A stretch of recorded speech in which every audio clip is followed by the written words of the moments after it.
1473 മുതൽ 1481 വരെയുള്ള കാലഘട്ടത്തിലാണ് തിരുസഭയെ അന്ന് നയിച്ചുകൊണ്ടിരുന്ന പോപ്പ് സിക്സ്റ്റസ് നാലാമൻ മാർപ്പാപ്പ ഈ സിസ്റ്റീൻ ചാപ്പൽ പണി കഴിപ്പിച്ചത്. അദ്ദേഹത്തിൻ്റെ ഈ കാലയളവിൽ നിർമ്മിച്ച ഈ മനോഹരമായ ചാപ്പലിന് സിസ്റ്റീൻ എന്ന ചാപ്പലിന് പേരിടാൻ കാരണം അദ്ദേഹം പണി കഴിപ്പിച്ചതുകൊണ്ടാണ്. ഇതിനായി സിക്സ്റ്റസ് നാലാമൻ മാർപ്പാപ്പ പടം വരയ്ക്കുവാനായി, പ്രത്യേകിച്ച് ഈ ചാപ്പലിന്റെ അകത്ത് ഫ്രെസ്കോസും മറ്റു ചുമർ ചിത്രങ്ങളും വരയ്ക്കുവാനും വേണ്ടി ഒരു പ്രത്യേക സംഘത്തെ നിയോഗിക്കുക തന്നെ ഉണ്ടായി.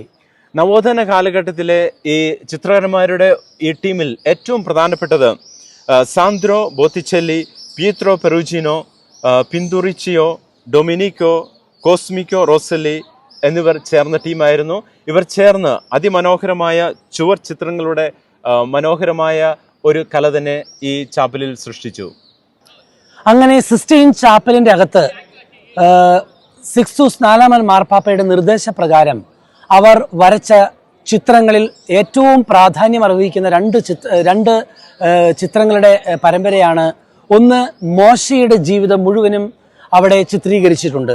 രണ്ട്, ക്രിസ്തുവിന്റെ ജീവിതം മുഴുവനും ഈ സിസ്റ്റീൻ ചാപ്പലിൽ ചിത്രീകരിച്ചിരിക്കുന്നു.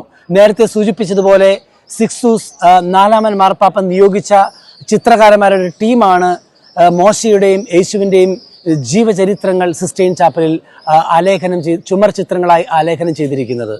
ഇതിനുശേഷം സിക്സ്റ്റസ് നാലാമൻ മാർപ്പാപ്പ ഓഗസ്റ്റ് മാസം 15-ാം തീയതി പരിശുദ്ധ അമ്മയുടെ അമുലോഫോ തിരുനാൾ ദിവസത്തിൽ 1483 ഈ ദേവാലയം പരിശുദ്ധ അമ്മയ്ക്ക് വേണ്ടി ഡെഡിക്കേറ്റ് ചെയ്യും.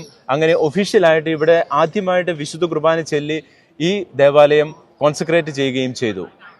പിന്നീട് ജൂലിയസ് രണ്ടാമൻ മാർപ്പാപ്പ 1508 മുതൽ 1512 വരെയുള്ള കാലഘട്ടത്തിൽ വിശ്വപ്രസിദ്ധ ചിത്രകാരനും കൊത്തുപണിക്കാരനുമായ മൈക്കൽ ആഞ്ചലോയെ സിസ്റ്റീൻ ചാപ്പലിന്റെ കൂടുതൽ നവീകരണത്തിനും മറ്റ് ചിത്രപ്പണികൾക്കുമായി ക്ഷണിക്കുകയുണ്ടായി.